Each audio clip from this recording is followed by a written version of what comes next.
Cregan Stark, known across the realm as the Wolf of the North and later the Old Man in the North, was one of the most respected men ever to rule Winterfell. He carried the weight of tradition, duty, and the entire North on his shoulders. But here's the question that haunts his legacy. Why was he too late? Too late to join Rhaenyra's cause. Too late to shift the tides of a brutal civil war. Too late to prevent the bloodshed that would lead to the moment history calls the Hour of the Wolf. This was the time of the Dance of the Dragons, a war that tore Westeros apart. The North stood at a crossroads, and Cregan's timing would decide everything. In this essay, we explore how one man, one decision, and one delay shaped the fate of a kingdom. The Dance of the Dragons was a brutal civil war that broke out after the death of King Viserys I. Two sides rose to claim the Iron Throne. The Blacks, who supported Princess Rhaenyra, and the Greens, who supported her half-brother Aegon II. It was a war built on family anger, broken promises, and old grudges. Dragons burned castles, armies tore each other apart, and the realm split almost clean in half. Up in the far north, House Stark watched the chaos from a distance. The North had spent generations staying out of southern problems, as the lore says. For over a century after the Targaryen conquest, House Stark remained largely disinterested in royal politics. But this war was different. It reached even the quiet, snow-covered lands of Winterfell. Cregan Stark did not stay silent. Long before the fighting became truly savage, he made a promise. When Prince Jacaerys Velaryon flew north to secure allies, Cregan formed the Pact of Ice and Fire, a solemn agreement binding the Starks to Rhaenyra's cause. The lore describes how Cregan swore loyalty early, giving his word as a Stark. He knew the North moved slowly, but when it moved with purpose. The long nights, the hard land, and the stern lives of his people shaped them into soldiers who did not fight lightly. But when they marched with conviction. As many Northerners say, cold shapes the spirit, and vengeance sits deep in wolf blood. These were the forces that pushed the North toward war, long before Cregan set foot on the King's Road to make good on his oath. But understanding the dance only sets the stage. To see why Cregan was too late, we must follow the long road his men took, the road that winter itself tried to swallow. When Cregan pledged himself to Rhaenyra, it was not a light promise.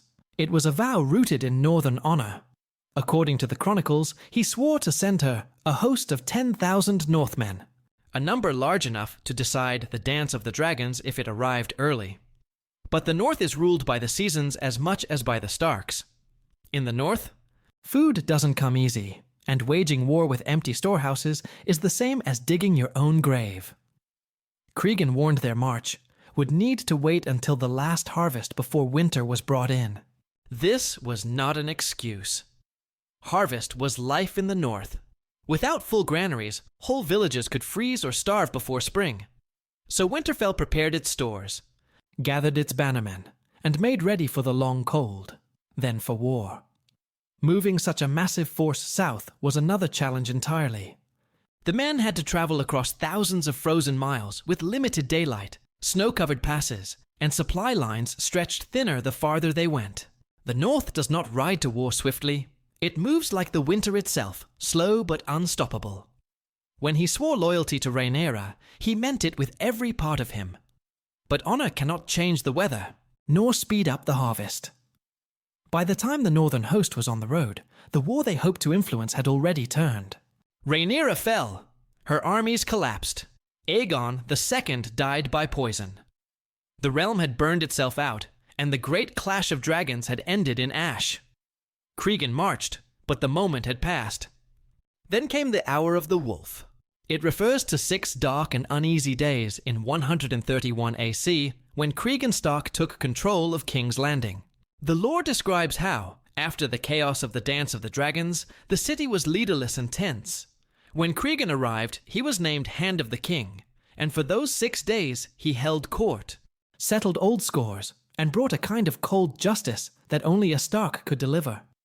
These days were remembered as grim, heavy, and quiet, like the deep hours before dawn.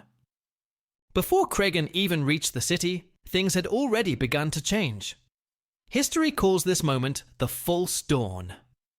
The Rivermen, led by Lords Blackwood and Tully, entered King's Landing ahead of the northern host.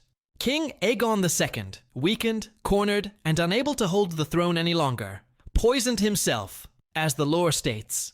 The war's fire burned out in the capital long before the wolves arrived. Power had shifted, and the Greens, once defiant, were now negotiating instead of fighting. The tide had turned without Cregan drawing a sword. When Cregan finally marched into the city, he did so with thousands of Northmen at his back. They were tall, silent, and fearsome, wrapped in furs and hardened by northern winters. Their presence alone terrified the lords who had backed Aegon II. Cregan's reputation had spread across the realm, stern, unyielding, honor-bound. People expected a northern vengeance, and for a moment it seemed winter had truly come south.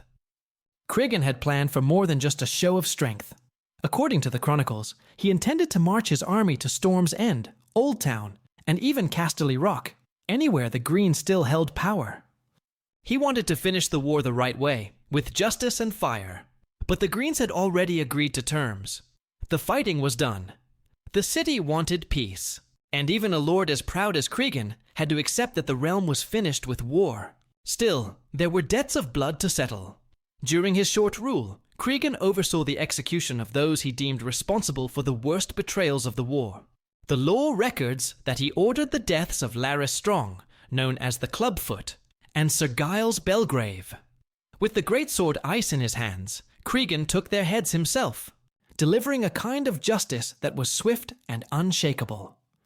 When the 6 days were over, Cregan returned to the north, leaving behind a capital that would not forget the cold shadow of the Wolf of Winterfell. As we already know, the first reason Cregan Stark arrived too late was simple. He had to wait for the final harvest before winter closed in. But other reasons played just as big a role. The north sits far from the rest of Westeros, and the journey from Winterfell to King's Landing covers thousands of miles of wild terrain, mountains, forests, frozen rivers, and narrow passes. Even with 10,000 men ready to march, the sheer distance slowed them.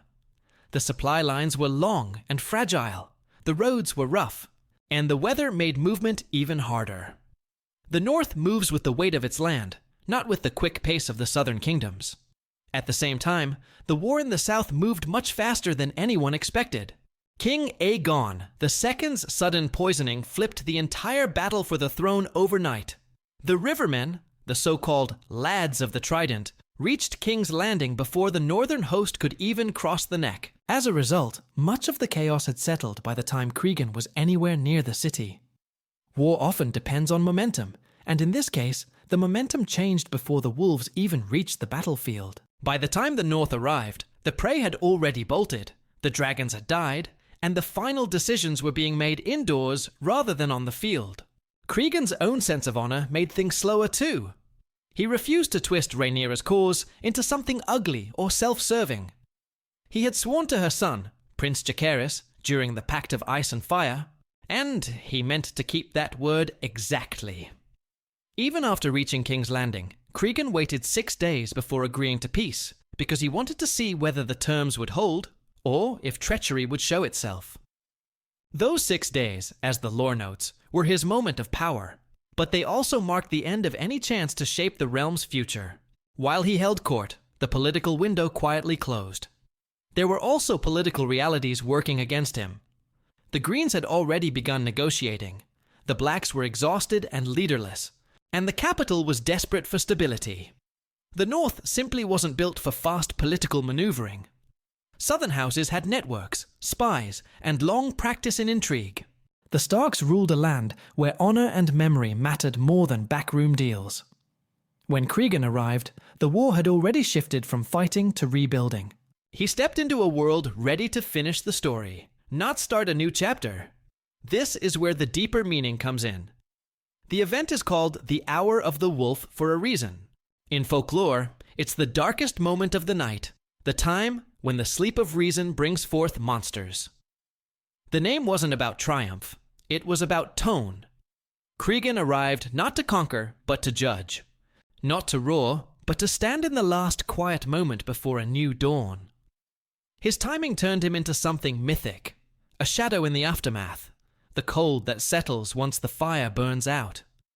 He was not late in loyalty, not late in resolve, but late in the way history sometimes turns too fast for even the strongest to catch. After the hour of the wolf ended, the Stark Lord gathered his men and marched them back home. But not all of them returned to the north. According to law, many Northmen chose to settle in the Riverlands instead. They had marched so far, through so many hardships, that the thought of returning to a frozen land facing winter, famine, and plague felt unbearable. The North suffered heavily after the war. Its long winter hit hard. Food was scarce, and sickness spread. The cost of marching late was more than missed battles. It was the strain left on the families, villages, and halls waiting for their men to return. Cregan himself stayed in King's Landing only briefly. He served as Hand of the King for a single day, long enough to hand out justice, settle accounts, and ensure the realm respected northern honor. Then he stepped away from power and rode home. But even without staying in the capital, Cregan's influence didn't fade.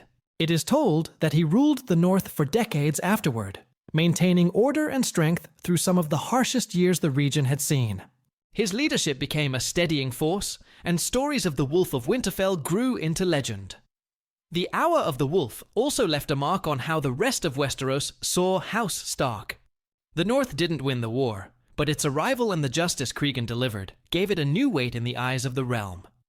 People remembered the tall, silent men in furs, the cold judgment handed down with ice, and the idea that when the North finally moves, it moves with purpose. House Stark's image deepened. They weren't just distant lords. They were a force,